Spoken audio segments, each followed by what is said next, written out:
Good evening, Namaste. I'm Shilpi Mayankavasthi, founder of SpecialSathi.com. Welcome everyone to an exclusive Parent Sathi interview with Mr. Umesh Sharma ji. Umesh ji is the chairman of Disabled Care Foundation and an expert committee member on advisory board of disability in Jammu and Kashmir. He is the member of various different organizations in Jammu like Special Olympics Bharat, NCPO Parivar, Autism Society of India, Red Cross Society, amongst others. Welcome, sir. It is a privilege having you on Special Sathi today. Welcome, Umesh ji. जी नमस्कार जी। नमस्कार। हाँ madam, मैं तो हिंदी में बोलूंगा। जी जी, कोई बात नहीं सर, मैं आपसे सवाल भी हिंदी में करूंगी। सर, सबसे पहले हमारे दर्शकों के लिए आप ये बताइए अपने बैकग्राउंड के बारे में और अपनी autism journey as a father, as a parent, वो शेयर कीजिए हमारे व्यूअर्स के साथ, और कैसे शुरुआत हुई डिसेबल केयर फाउंडेशन की। जी, तो सभी सुनने वालों को और देखने वालों को नमस्कार। मेरी इंट्रोडक्शन तो मैडम जी ने दे दी आपको, लेकिन मैं अपनी जर्नी के बारे में आपको बताऊंगा कि मेरी जो फैमिली बैकग्राउंड है, मैं एक मिडिल क्लास फैमिली से हूँ। मेरे दादाजी वैद्य थे, मेरे फादर जो थे वो आयुर्वेदिक डॉक्टर थे, और हम दो भाई और दो बहन हैं। ये मेरी एक मिडिल क्लास फैमिली की बैकग्राउंड है। और जर्नी मेरी शुरू होती है 2000 से, सन 2000 से। 1996 में एक बच्चा पैदा होता है मेरे घर, जो कि हमारी फैमिली में सब बच्चों से खूबसूरत। तो सभी उसको देखकर कहने लगे कि ये जो बच्चा है, ये अभी तक जितने बच्चे हुए हैं हमारे भाई बहनों में सबसे खूबसूरत है। लेकिन क्या हुआ कि 1999 में मैंने उसको हेपेटाइटिस बी का वैक्सीन लगवाया। तो जब उसको मैंने पहला शॉट लगवाया तो मैंने ये नोटिस किया कि वो कम बोलता है। तो मैंने पापा से बोला कि डैडी आप तो इस प्रोफेशन से जरा देखिए, ये कम क्यों बोल रहा है। कहने लगे नहीं कुछ नहीं है। तो एक महीना गुजर गया तो हमने उसको दूसरा शॉट लगवाया। अब तीसरा शॉट जब तो वो 2 महीने के बाद लगना था। अब फिर सभी कहने लगे कि ये नहीं बोलता है। फिर उसके बिहेवियर में चेंज हुई कि वो हाइपर हो गया, भागना शुरू हो गया, कभी इधर भागे कभी उधर भागे। तो पहले तो मैं उसको जम्मू में दिखाया डॉक्टर को। जब मैं वहां से सेटिस्फाइड नहीं हुआ तो मैं उसको all India institute of medical science से दिल्ली ले आया, जहाँ सबसे छोटी सिस्टर मेरी वो पीएचडी कर रही थी ह्यूमन जेनेटिक्स में। तो इसको हमने वहां पे दिखाया। तो उन्होंने इसके सारे टेस्ट किए, एमआरआई, ईईजी, ब्लड के टेस्ट, सारे जितने वो कर सकते थे जो उन्होंने बताया। लास्ट में कंक्लूजन उन्होंने निकाला कि इसको ऑटिज्म है। उस वक्त जो ऑटिज्म था वो मेरे लिए एक नया शब्द था, मैंने पहले सुना नहीं था। तो उन्होंने मेरी मिसेज को कहा कि आप दूसरे कमरे में जाइए, और वो एक कमरे में मुझे ले गए। कहते हमने आपसे कोई बात करनी। मैंने कहा बताइए। कहते जिसको ऑटिज्म है, जिसकी वर्ल्ड में कोई दवाई नहीं है। तो लेडीज को हम इसलिए नहीं बताते हैं कि वो घबरा जाती हैं। चलो मैंने आपसे कहा चलो। उसके बाद क्या हुआ कि उन्होंने हमें रेफर किया और एक्शन फॉर ऑटिज्म, चिराग गांव, नई दिल्ली। तो वहाँ पे एक प्रोग्राम था मदर एंड चाइल्ड, जो आजकल 6 महीने का, उस वक्त 1 महीने का होता। वो हमने किया दोनों ने, और वहां से हम फिर जम्मू वापस आ गए। अब जम्मू में उस वक्त कोई स्पेशल स्कूल नहीं था। बिल्कुल। हम बच्चे को कहाँ भेजें, 4 साल का बच्चा है, कहाँ भेजें। तो लगे एक दूसरे नॉर्मल स्कूल में डाला, वहां नहीं चला। फिर धीरे धीरे सन 2000 में मेरे दिमाग में आया कि यहाँ तो कोई प्लेटफॉर्म भी नहीं है, किससे बात करें, किसको कहें। तो 2000 में मैंने इसकी स्थापना की, जिसका नाम रखा डिसेबल्ड केयर फाउंडेशन। फिर धीरे धीरे, चूंकि मैं फील्ड में नया था ना, तो मुझे कुछ इतना नॉलेज था इसके बारे में, तो वो कहीं से पढ़ना पूछना और ऐसे शुरू हुई। तो धीरे धीरे हमें जो समझ में आता गया बिल्कुल वो करते गए। तो एक प्लेटफॉर्म खड़ा हो गया। ये जर्नी यहाँ से शुरू हुई और यहाँ से स्टार्ट हुई। इसमें डिसेबिलिटी में हम यहाँ से दिमाग में ये बात आई, क्योंकि मैं श्री श्री रविशंकर जी का डिसाइबल हूँ। तो एक बार वहाँ उनके साथ बैठे थे तो उन्होंने छोटी-छोटी बातें बोलते हैं, उन्होंने कहा कि accept the people and the situation as they are. जी, तो मेरे दिमाग में आया कि अगर मेरा बच्चा है, अगर मैं ही इसको एक्सेप्ट नहीं करूँगा बिल्कुल। कि भाई ये डिसेबल है, तो वहीं से शुरुआत हुई। तो फिर मैंने सोचा अगर मैंने एक बच्चे के लिए करना है, हुँ, तो हुँ। क्यों ना मैं बाकी वालों के लिए भी करूँ। तो फिर वहाँ से शुरू।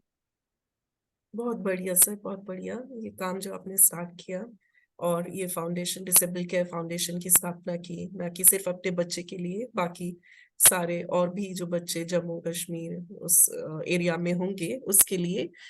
तो सर, मैं ये जानना चाहती हूँ आपसे, the next question would be, what are some of the key initiatives and projects जो आपकी ऑर्गेनाइजेशन ने अभी तक जो आप बताना चाहेंगे हमारे दर्शकों को, या अभी काम कर रहे हैं, क्या ऐसे इनिशिएटिव्स और कार्य हैं जो आपने किए हैं specially Jammu and Kashmir state के लिए?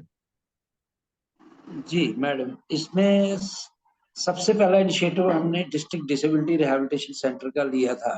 हम्म। तो वो हम उसमें हम 4 जो है वो गवर्नमेंट से सैंक्शन करवा पाए, 2 जम्मू डिवीज़न के लिए और 2 श्रीनगर डिवीज़न के लिए। ओके। उसके बाद हमारे यहाँ डिसेबिलिटी कमिश्नर की पोस्ट नहीं होती थी। ओके।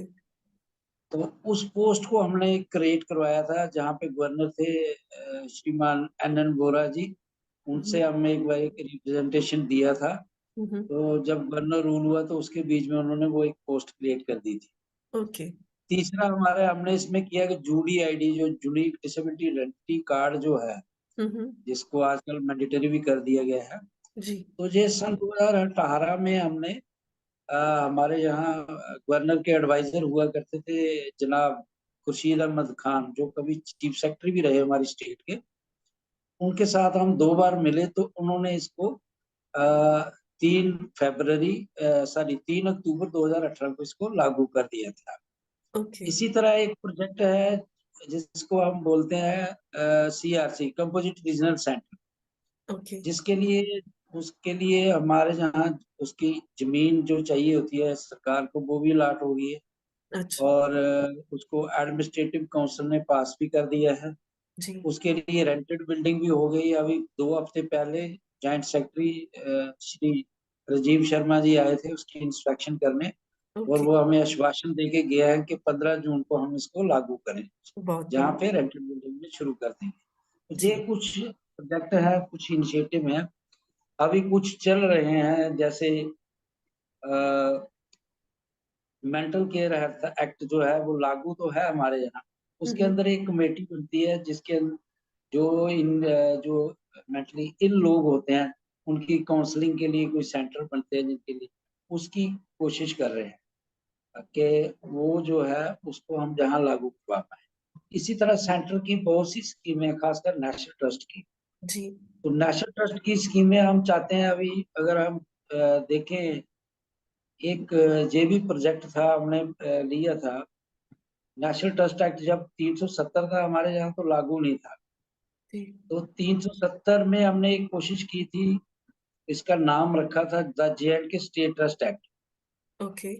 इसके रूल भी फ्रेम हुए, एक्ट भी बना, लेकिन किन्हीं कारणों की वजह से, राजनीतिक कारणों की वजह से वो हम्म। उसका बोर्ड बन के लागू नहीं हुआ। लेकिन अब अ, अक्टूबर 2019 से तो वो भी यहाँ लागू है। तो जी। सबसे जो उसमें हमें दिक्कत आती है वो ये है कि नेशनल ट्रस्ट जो है हम्म। उसमें जो रजिस्ट्रेशन है वो अपहिल टास्क है।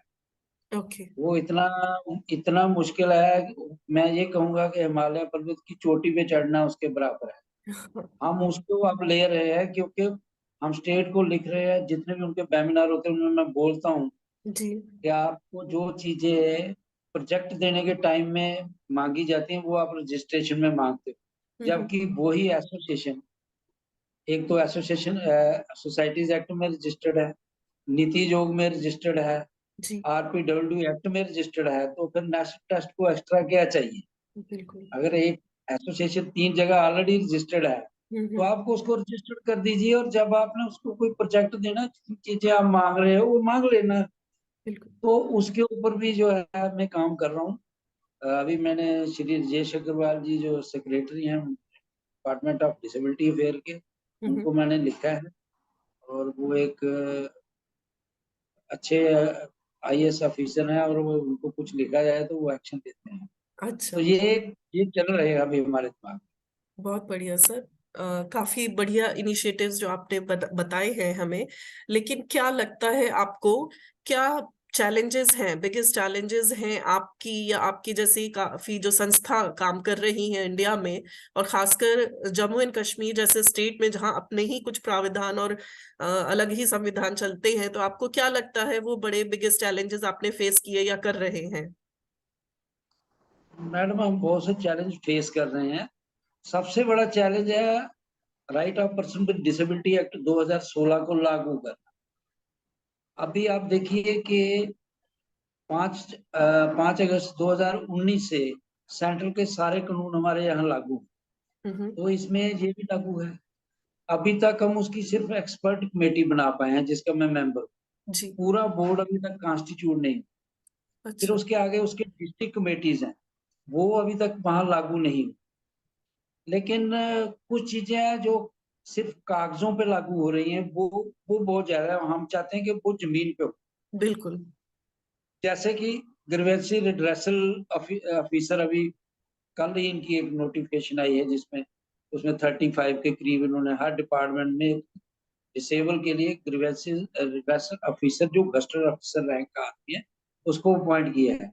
आपको जानकर हैरानगी होगी कि मैंने 4 आदमियों को फोन किया, 4 में से सिर्फ एक ने उठाया और उसको ये नहीं पता है कि मैं ग्रीवेंसी रिड्रेसल ऑफिसर हूँ। उसको ओके। मैंने बताया कि भाई ये है मेरे पास, तो जी इसलिए जी। मैं आपको फोन कर रहा हूँ। हालांकि उसने जवाब बहुत अच्छे से दिया। जी जी। उसने मेरी बात को सुना और मेरे दिमाग में जो बातें थी, जो मेरे डाउट्स थे, हम्म। उसने क्लियर किए। ओके। लेकिन 3 ने नहीं उठाया। तो बिल्कुल। ये एक बहुत बड़ा चैलेंज है, नंबर 1। हम्म। नंबर 2 चैलेंज है कि जैसे हम देखते हैं कि हमारे इंटेलेक्चुअल जो बच्चे होते हैं, जी। उनमें कुछ बच्चे अच्छे भी होते हैं, पढ़ जाते हैं, कुछ थोड़ा सा आगे निकल जाते हैं। उनके लिए स्किल डेवलपमेंट का कोई कोर्स यहाँ नहीं, अच्छा। कहीं भी नहीं। जी जी जी। फिर तीसरा है कि उनकी एम्प्लॉयमेंट। बिल्कुल। तो ऐसे तो देखें तो सोशल मीडिया के माध्यम से काफी अवेयरनेस हुई है। अब लोग इनके बारे में बात भी करते हैं। लोग इनके साथ अपनी मैरिज एनिवर्सरी भी मनाते हैं। लोग इनके साथ अपना बर्थडे भी मनाते हैं। हम्म। लोग इनके साथ आके टाइम स्पेंड करते हैं, खासकर जो नई पीढ़ी, नए बच्चे आ रहे हैं। जी लेकिन एक चीज में हम अभी भी बहुत पीछे, वो है इनकी क्षमता के अनुसार इनको काम देना। जी। अब हम ये कहें कि ये 8 घंटे काम करेंगे, नहीं। नहीं। अगर कोई 2 घंटे कर सकता है, 4 घंटे कर सकता है, तो जो हमारे जिन लोगों ने छोटे छोटे उद्योग लगा रखे हैं या कोई बिजनेस खोल रखे हैं, अब उनसे हम ये अपेक्षा करते हैं कि वो लोग उनके साथ सहयोग करें, ताकि ये चार दीवारी के अंदर कितनी देर बैठे बिल्कुल बिल्कुल। और कब तक बैठे। बिल्कुल। वो इसके अलावा एक चैलेंज है इन बच्चों के लिए गेम्स। हम्म। तो वो स्पेशल ओलंपिक भारत, जिसका मैं एडवाइजर भी रहा हूँ, जिसका मैं डिस्ट्रिक्ट कोऑर्डिनेटर भी रहा हूँ, ओके। उसकी कोई एक्टिविटी हमारी स्टेट में नहीं होती। अच्छा। वो एक चैप्टर है जिसको जो खुला हुआ है कागजों में, लेकिन जमीन पे नहीं। तो सबसे बड़ा चैलेंज यही है, चाहे वो बिल्कुल। नेशनल ट्रस्ट हो, right of person with disability हो, रिहेबिलिटेशन काउंसिल ऑफ इंडिया हो, या मेंटल हेल्थ एक्ट केयर हो, सब में यही चीज है कि वो सिर्फ कागज में है, जमीन पे नहीं है। बिल्कुल। हम चाहते हैं कि वो जमीन पे हो, ताकि हम्म। इन बच्चों को जो सुविधा, जो फैसिलिटी मिल सकती है वो मिले। इनको खेलने का कोई स्पेशल ओलंपिक्स वाले अगर हफ्ते में 3 दिन ही इनको किसी एक जगह इकट्ठा करके खिलाते हैं, 2 3 4 जगह, तो इनको इनकी एनर्जी चैनलाइज होती है, बिल्कुल। हाइपर एक्टिविटी कम होती है, इनकी जो टेंशन होती है, एंग्जाइटी होती है, वो कम होती है। बिल्कुल। वो सब चीजें को हम चाहते हैं कि वो चैलेंज है हमारे। जी जी जी। ये चैलेंजेस सर आपने बहुत अच्छे गिनाए, लेकिन क्या आपको लगता है कैसे इन्हें एड्रेस कर सकते हैं? और अगेन मैं एम्फेसाइज करूंगी, ये स्टेट जो जम्मू एंड कश्मीर, जहां आप बता रहे बहुत चीजें ऐसी हैं जो जमीनी तौर पे अभी नहीं है, सिर्फ कागजों में है। तो क्या लगता है कैसे एड्रेस किया जा सकता है इसे, कैसे हम इसे इन चैलेंजेस से उबर सकते हैं? इसमें मैम जो मैं समझता हूँ, जैसे मैं एक्ट्स की बात कर रहा हूँ कि ये एक्ट है, ये लागू नहीं हुआ या इसका बोर्ड नहीं, ये तो हमारे जो जिनको हम एडमिनिस्ट्रेटिव ऑफिसर बोलते हैं या प्रशासनिक अधिकारी कहते हैं जिन, ये उनका माइंड सेट है। कोई आदमी आता है तो ये चाहता है कि यार मैं 3 साल इन बच्चों के साथ क्या काम करना है, टाइम स्पेंड करके निकल जाता जी। है। ऐसी बहुत सी घटनाएं हुई हैं जो मैं इंटरव्यू में नहीं बोलना चाहता, जी। क्योंकि वो लोग अभी भी इसमें हैं, एडमिनिस्ट्रेशन में बैठे हुए हैं। जी। और कभी कभी मुझे ये सोचने पर मैं मजबूर हो जाता हूँ कि कहीं इनके घर में ऐसा बच्चा हो जाए तो बिल्कुल। क्या ये नहीं करेगा। बिल्कुल। वो बहुत सी चीजें मैडम इस चीज पे डिपेंड है कि जो अधिकारी बैठा हुआ है वो कैसा है। बिल्कुल। जैसे मैं राजेश अग्रवाल जी की बात कर रहा हूँ, हम्म। सेक्रेटरी साहब, जी। उनके आप संज्ञान में कोई चीज लाइए उसके ऊपर एक्शन होता है। अच्छा। ठीक है। अगर उन्हीं तरह हमारी स्टेट में भी आ जाए, जैसे हमारे यहाँ एक लेडी आई थी, श्रीमती स्मिता सेठी, जी। डायरेक्टर सोशल वेलफेयर, अच्छा। उनको 8 महीने रहने दिया, लेकिन 8 महीने में हमारे 3-4 काम करके वो चली गई। अच्छा, बहुत बढ़िया। और उनके लिए, हाँ, और उनके लिए हमने गवर्नर साहब को लिखा कि यार इनको ट्रांसफर मत करो, रहने दो यहाँ, क्योंकि जी। ये अच्छा काम कर। जी। तो जो अच्छा काम करते हैं हमें अप्रिशिएट करते हैं, और जो नहीं करते हैं उनके खिलाफ बोलते भी हैं, लिखते भी हैं और भेजते भी हैं। उसमें हमें कोई वो दिक्कत नहीं होती कि ये बड़ा बहुत बड़ा अधिकारी है तो हमें क्या बोलेगा। बिल्कुल। मैं तो अभी भी कहीं भी जाता हूँ तो, एक मेरी मीटिंग हुई थी जब महबूबा मुफ्ती जी चीफ मिनिस्टर होती थी, जी। तो हमारे यहाँ जो हमने पोस्ट क्रिएट करवाई थी हम्म। डिसेबिलिटी कमिश्नर की, उसके ऊपर एक लेडी को रखा और वो छुट्टी पे चली गई, वो आई नहीं। तो हम वहां बैठे हुए तो बात चली, तो कहने लगे कि अ, जो हमारे मिनिस्टर थे वो कहने लगे कि ऐसा है कि मैं किसी को डिसेबिलिटी कमिश्नर बनाता हूँ, वो छुट्टी पे चला जाता है। तो मैंने उनकी तरफ मुड़ के बोला कि मैडम आप मुझे बना दीजिए, मैं इसको चलाता हूँ, बाकी लोगों को अच्छी जो मलाईदार महकमे वहां पे ट्रांसफर कर दीजिए। हम्म। तो हम वहां पे नहीं झिझकते हैं जहां पर इन बच्चों की वो बात आती है। बिल्कुल। लेकिन आखिर बात वहीं ठहरती है कि जो चेयर पे बैठा आदमी है, जब तक वो नहीं करेगा हम्म। तब तक कुछ नहीं होगा। हाँ, हम लिखेंगे जरूर, हम हम्म। प्रोटेस्ट भी करेंगे, हम सारी बातें बोलेंगे, लेकिन करना तो उन्हीं को है ना। बिल्कुल सर। अब जैसे मैं आपको स्पेशल ओलंपिक की बात कर रहा हूँ, तो जो स्पेशल ओलंपिक के अधिकारी दिल्ली में बैठे हुए हैं, अगर वो ये इंटरव्यू देखते हैं तो उनको पूछना चाहिए स्टेट यूनिट क्यों नहीं चलता, जी। यहाँ पे काम क्यों नहीं होता। जी। जी। जी। बिल्कुल सर, बिल्कुल। सही कहा आपने सर। तो क्या लगता है आपको, क्या फ्यूचर प्लान्स, क्या गोल्स लेके आप या आपकी ऑर्गेनाइजेशन चल रही है आगे? कैसे बदलाव लाना चाहते हैं? और हमारी जैसी ऑर्गेनाइजेशन जो ऑनलाइन माध्यम से डिफरेंट डिफरेंट स्टेट्स और इंडिया में डिफरेंट ऑर्गेनाइजेशन के साथ मिलकर चलना चाहते हैं, आप कैसा क्या सोचते हैं? क्या गोल्स, क्या फ्यूचर प्लान्स लेके आप चल रहे हैं कि हम इकट्ठे इस फाइट में कलेक्टिवली एक दूसरे को सपोर्ट करते हुए, गोल्स को सपोर्ट करते हुए, काम को सपोर्ट करते हुए कैसे आगे बढ़ेंगे सर? क्या आपके विचार हैं इसके बारे में? देखिए मैडम, जैसे हमने ना जम्मू कश्मीर, जम्मू डिवीजन में ना एक ग्रुप बनाया हुआ है जिसमें हम 5 एनजीओ हैं। हम्म। उसमें क्या होता है, वो अपने अपने, उनमें फिजिकल वाले भी हैं, ब्लाइंड भी हैं, डफ एंड डम भी हैं। जी। वो वो उनका जो अपना, उन लोगों के लिए जो वो काम करते हैं वो एक अलग चीज हो जाती है। लेकिन जैसे ही मैंने आपको बताया कि हमने, मानो कि हमने कमिश्नर सेक्रेटरी से मिलना है, तो हम 5 एनजीओ इकट्ठे होके जाते हैं। हम्म। मान लीजिए हमें गवर्नर से मिलना है या जहाँ में चीफ मिनिस्टर तो अभी है नहीं हमारे यहाँ, उनसे जी। मिलना है, तो हम वो इकट्ठे होके जाते हैं। या फिर ऐसे है, जैसे हमारे यहाँ एक बहुत बड़ा इशू चल रहा है इस वक्त, पेंशन। हम्म। उसमें वो जो लगी हुई है उसको, सबको उसने दोबारा से नए सिरे से कर रहे हैं और उसमें काफी चीजें मांग रहे हैं।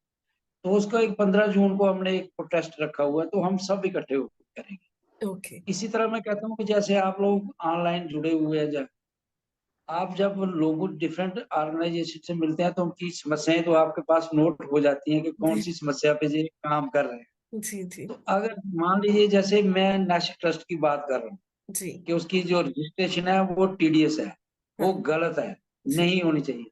तो जितने भी लोग जहाँ सुन रहे हैं, जितनी भी एसोसिएशन जहाँ सुन रही है, अगर वो एक एक मेल बिल्कुल। डाल दें बिल्कुल। श्री राजेश अग्रवाल जी को, तो उस पर एक्शन हो जाएगा। बिल्कुल सही कहा आपने। ऐसा नहीं है कि नहीं होगा। तो क्या होगा, एक तो हमें कनेक्ट रहना पड़ेगा, जैसे कि सोशल मीडिया से बहुत अच्छा प्लेटफॉर्म है हमारा व्हाट्सएप, ग्रुप हम्म। बने हुए हैं। जी। हर ग्रुप जो है वो अपनी समस्या हाईलाइट करे, और हम्म। सारे लोग जो है वो एक क्यू में जाके वहां खड़े हों। जैसे मैं बोल रहा हूँ, मैंने अभी अभी जो नेशनल ट्रस्ट के मेंबर हैं हमारे एनसीपीओ के 3-4 आदमी, जी। उनको मैं इंडिविजुअली फोन करके उनके साथ मैंने जो डिस्कस किया, इवन के उनका एक ग्रुप है उसमें हमने 2 दिन इसके ऊपर डिस्कशन चली है कि अच्छा। भाई इसमें रजिस्ट्रेशन ही देनी है, कौन सा प्रोजेक्ट देना है, जो आप बोलते हो जी मकान की रजिस्ट्री लाओ। हम्म। अच्छा, उसमें एक वो कहते हैं आप बताओ टीचर कितने हैं? मैडम जब हमारी पेरेंट्स एसोसिएशन, तो हमने स्कूल ही नहीं खोला तो टीचर कहाँ से होगा? जी जी। अब देखिए ऐसे ऐसे उंगली करके नहीं लिखते हैं वो। हम्म। भाई उसमें ये भी लिखा जा सकता है, if you are running a school provided list of the teacher, if hmm. Not others को तो अदर्स को करो। हम्म। उन्होंने इतना कुछ मांगा, वो 10 पेज का है वो, और उसको 6-6 महीने लग जाते हैं कि बंदा आदमी रजिस्टर नहीं करता। और बिल्कुल। उससे दुखदाई बात ये है कि वो इंटेलेक्चुअल डिसेबिलिटी के लिए है, जो नेशनल ट्रस्ट, जो उसमें 4 डिसेबिलिटी कवर होती है, वो उसमें अभी एक बाहर निकली है, उसमें सीपी, नहीं तो वो भी तो पहले इसी में थी। हम्म। अगर आप देखोगे कि उसके पास 58 रजिस्ट्रेशन है सिर्फ पेरेंट्स एसोसिएशन की, जो जो इंटेलेक्चुअल डिसेबिलिटीज, जी। और 468 जो है वो आरओ है, यानी कि रजिस्टर्ड ऑर्गेनाइजेशन, जो और किसी डिसेबिलिटी की। तो क्या ये हमारे लिए एक दुखदाई बात नहीं है? जिनके लिए वो है, जिन डिसेबिलिटी के लिए वो है, वो किसी और के हाथों में है। हम्म। उनको हाथों में तो छोड़ दीजिए, आप हमें रजिस्ट्रेशन नहीं देते हो। हम्म। अच्छा, री रजिस्ट्रेशन करनी है उसमें, तो वो उसको अगर सिंप्लीफाई कर दें, तो जैसे हम कहते हैं कि एनसीपीयू में 258 पेरेंट्स ऑर्गेनाइजेशन, तो 258 उसके अंदर चली जाएंगी। अगर वो वहां पे चले जाएंगे, वो वोटिंग राइट होगा, और कल को कोई भी डिसीजन होगा उसको हम अपने तरीके से, जहाँ हमें लगेगा कि ये हमारे बच्चों के हित में नहीं है, तो हम्म। हम उसको सीधा करवा सकते हैं। हम वहां है ही नहीं, जी। वहां तो दूसरे लोग हैं, जी। जबकि वो ट्रस्ट जो है वो इंटेलेक्चुअल डिसेबिलिटी के लिए। तो जी। ये बहुत सी बड़ी चीजें हैं जो हम मिलके कर सकते हैं। बिल्कुल। जैसे अभी एक और मैं आपको उदाहरण दूंगा हम्म। कि यूडीआईडी कार्ड जो है उसको रेलवे एक्सेप्ट नहीं करता। ओके। रेलवे का अपना कार्ड बनवाता है, और दोनों का प्रोसीजर सेम है। क्या प्रोसीजर है कि वो क्या करते हैं, वो आपके डिसेबिलिटी कार्ड को जहां से वो बना है वहां भेजते हैं सीएमओ के पास, हम्म। फॉर वेरिफिकेशन कि क्या ये आपके जहां से बना। जी। उसके बाद वो रेलवे वाला कार्ड बना देते हैं। तो यूडीआईडी कार्ड जो बनता है वो भी सेम प्रोसेस से बनता जी। है। उसमें आधार कार्ड भी लगा हुआ है, उसमें क्यूआर कोड भी है, आपकी सारी डिटेल है जी। उसमें। जी। लेकिन मिनिस्ट्री नहीं मानती, हम्म। मिनिस्ट्री उसको नहीं ले रही है। एक मुकदमा भी है उसका हाई कोर्ट दिल्ली में, हम्म। नेशनल प्लेटफॉर्म फॉर डिसेबिलिटी ने किया हुआ है। हम्म। तो कुछ नहीं है, उसको मान लेना चाहिए। एक तो सरकार का पैसा उसमें डबल खर्च हो रहा है, जी। दूसरा उसको टाइम बहुत लग रहा है। बिल्कुल। यूडीआईडी कार्ड बनाने का मकसद ये था कि मल्टीपल जो डॉक्यूमेंट्स है वो लेके नहीं चलना। बिल्कुल। बिल्कुल। इसी तरीके से एक छोटी सी चीज मैं अपनी स्टेट में कर रहा हूँ। हम्म। हमारे यहाँ सेक्रेटरीएट में अंदर जाने के लिए वो कहते हैं आधार कार्ड दिखाओ, वो हम्म। यूडीआईडी कार्ड नहीं देते। तो उसके अच्छा। ऊपर मैंने उन होम मिनिस्ट्री को लिखा हुआ है। अभी जी। जो ग्रीवेंसी सेल में भी मैंने जो ड्रेसअप उनके नोटिस में लाया है, हम्म। उनको मैंने रिटर्न में नोटिस में दिया है। जी। और रिटर्न में इसकी एक कंप्लेंट की हुई है कि भाई अगर इसके पास यूडीआईडी कार्ड है तो इसको क्यों नहीं आप लेते, आप हम्म। क्यों आधार कार्ड मांगते हो? आधार कार्ड उसके अंदर है, हम्म। एड्रेस उसके अंदर है उसका पूरा। बिल्कुल। तो ये छोटी छोटी चीजें चेंजेस जो है हम ला सकते हैं। बिल्कुल। इवन के रेट को तो मैं बार बार लिखता हूँ। जी। ये ये आप समझ लीजिए कि हम सारे अगर ये दो चीजें पकड़ लें, एक नेशनल ट्रस्ट और एक ये, लाखों आदमी इधर से उधर जाते हैं, वो क्यों अपना बैग उठा के सारे कागज लेके चलेंगे, यूडीआईडी कार्ड क्यों नहीं? हम्म। तो सही। ये कुछ है जो जिनमें हम इकट्ठे होके भी कर सकते बिल्कुल सर, बिल्कुल। सर, लास्ट क्वेश्चन मेरा आपसे रहेगा। चेंजेस क्या देखना चाहेंगे ऑटिज्म स्पेस में, ना कि सिर्फ जम्मू कश्मीर बल्कि पूरी इंडिया में और इंडिया एंड बियॉन्ड। आने वाले समय में आप सिर्फ ऑटिज्म ही नहीं, सारी डिसेबिलिटी के लिए क्या चाहते हैं? नए भारत में क्या होना चाहिए सर? मैडम देखते तो हम बहुत कुछ हैं, पर वो बिल्कुल कितना हो बिल्कुल। पाए। जी। देखता तो मैं ये हूँ कि हमारे जितने भी एक्ट हैं, अगर आप इनकी हिस्ट्री में चले जाइए, तो पहला कानून बनता है जिसका नाम रखा person with disability equal opportunity protection of right and full participation 1995। Okay. तो वो 1995 में बना, जब को हिंदुस्तान को आजाद हुए 48 साल हो गए थे। ठीक है, हम्म। आधी तकरीबन मान लीजिए आधी सेंचुरी हो गई। बिल्कुल।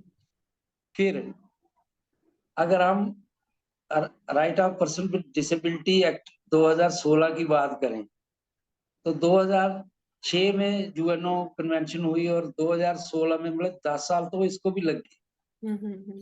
ठीक है ना।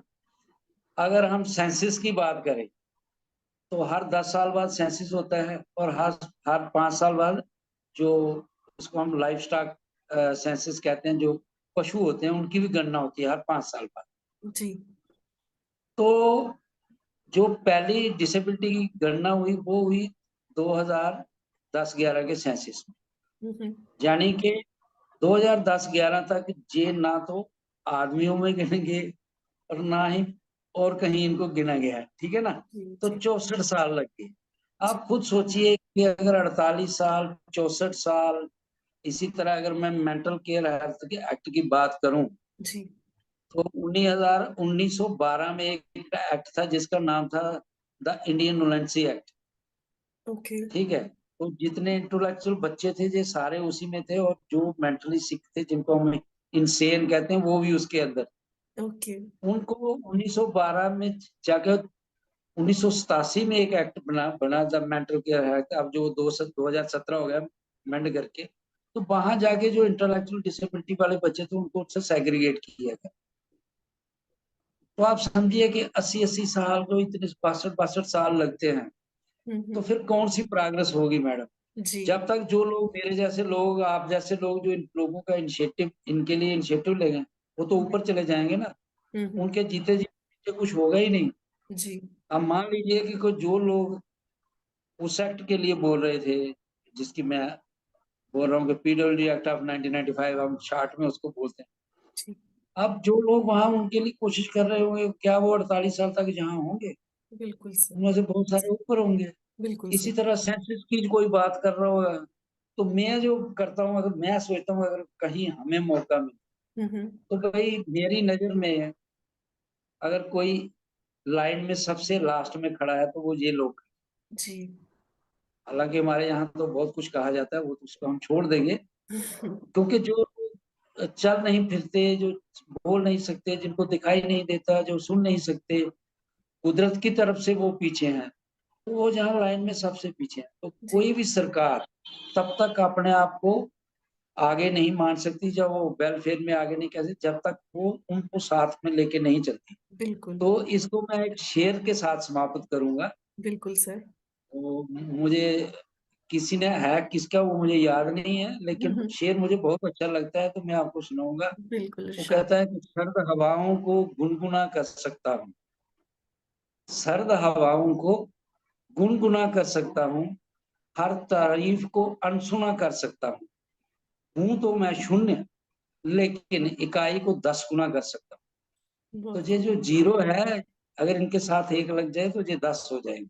बहुत तो बढ़िया इनको सर। जीरो नहीं रखना है, इनके साथ एक लगाना है। तो वो जी। सोसाइटी है, प्रशासनिक अधिकारी हैं, मिनिस्टर हैं, लीडर्स हैं, जी। और बहुत से लोग दानवीर लोग भी हैं जो दान देते हैं। तो मैं कहता हूँ कि सब इकट्ठे होके आइए, जी। और जो लास्ट डेवलपमेंट की लाइन में जो सबसे लास्ट में खड़े हैं, क्यू जी। में जो सबसे लास्ट में खड़े हैं, उनके लिए कुछ कीजिए। बिल्कुल। बिल्कुल सर। आपको सुन के बहुत अच्छा लगा, बहुत अच्छे ख्याल हैं आपके, और सही मार्गदर्शन आप दे सकते हैं काफी संस्थाओं को, लोगों को जो ऑर्गेनाइजेशन काम कर रही हैं, काम करना चाहती हैं। और आपको सुनकर it was such a pleasure listening to you sir. So this brings to an end to a wonderful interview with Umesh Sharma ji. It was lovely talking to you, sir. Thank you so much for taking out time for our viewers. Hope we'll have more such interactions in future with you.